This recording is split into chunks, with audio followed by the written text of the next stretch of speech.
DG ISPR lieutenant general Ahmed Sharif Chaudhry की, जो कहते हैं कि भारतीय रियासती सरपरस्ती में पाकिस्तान में दहशतगर्दी हो रही है। जर्मन जरीदे को खसूसी इंटरव्यू में DG ISPR ने कहा कि आलमी बरादरी को भारत को ये बात समझानी होगी कि उसका शिद्दत पसंदाना रवैया चल नहीं सकता। मसला कश्मीर के हल के लिए आलमी बरादरी को अपना किरदार अदा करना चाहिए।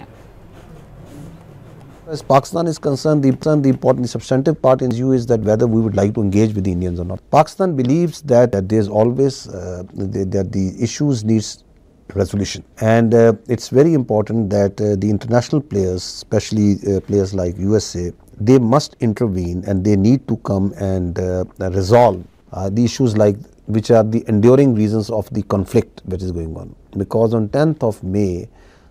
Actually, the only fire has ceased. It's ceasefire that happened. The conflict endures, whether it's the Kashmir issues, whether it is the state-sponsored terrorism of India, whether it is the rising extremism or the Hindutva mentality, rationality that has gripped India. It is important for the international community, through its mediation, the Indians are made to realize that this sort of irrationality and this strategic arrogance, the path of the hubristic attitude that they have adopted, it's not going to work. So I think first, I think the correct term is not insurgent, it's terrorist. So there's no insurgency in Pakistan, whether it's in Balochistan or Khyber Pakhtunkhwa. It's pure terrorism, and and we have no doubt in our minds in Pakistan that each and every incident of terrorism that happens in Pakistan, behind that is Indian support and its abetment.